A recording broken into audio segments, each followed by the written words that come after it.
Thank you for joining us for another episode of From the Dressing Room. Joining me today are two cast members from Guys and Dolls. We have Skye Bronfenbrenner and Mike McLean. Thank you for joining me today.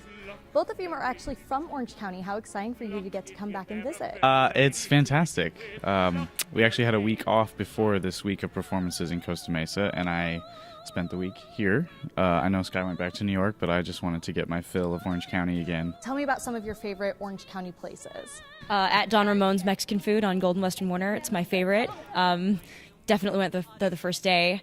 I grew up, I spent a lot of time in Seal Beach, so that's got a lot of nostalgia for me. It's really cute, small town, Southern California. What were some of the favorite shows that you might have seen while you were growing up here at Segerstrom? Well, I was actually in a couple operas here. I had some non-speaking roles, and I was on stage here before with Opera Pacifica, which I don't think exists anymore. But I was in Macbeth and Carmen, and so I got to be on stage here before. But that was a good 12, 13 years ago.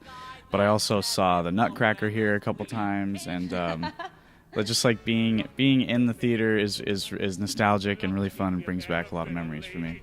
I actually, Chris Swan snapped a picture on stage of me turning to Matt and pointing to various areas in the theater. You know, I saw Les Mis from there, I saw Spelling Bee from there, I saw Così fan tutte from there, I saw Xanadu from there, and I was pointing to all these places that I'd sat in the theater, and it was really wonderful to be on the other side of it. I rather like the angle that I get these days. We'll talk about the show for a minute. Obviously, it's a little bit of an older show.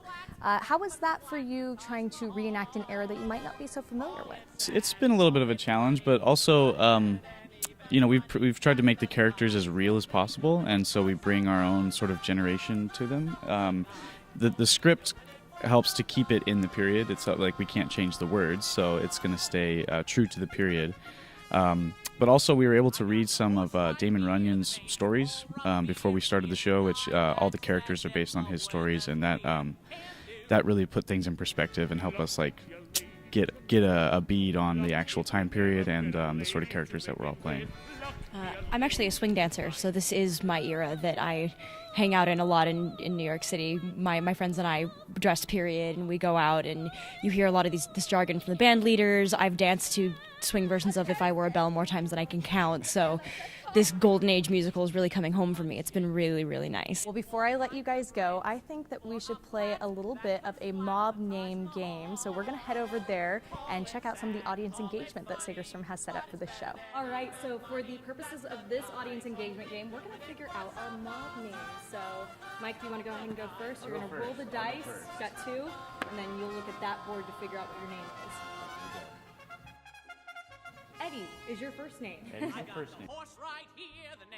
Looks like Scarface. Ooh, very good. Merlino. So There we go. Eddie, Scarface, Merlino. Very nice.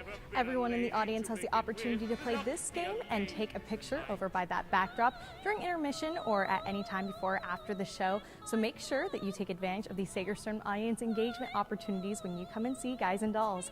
And make sure you also check out all of our other From the Dressing Room episodes online. When you meet a gent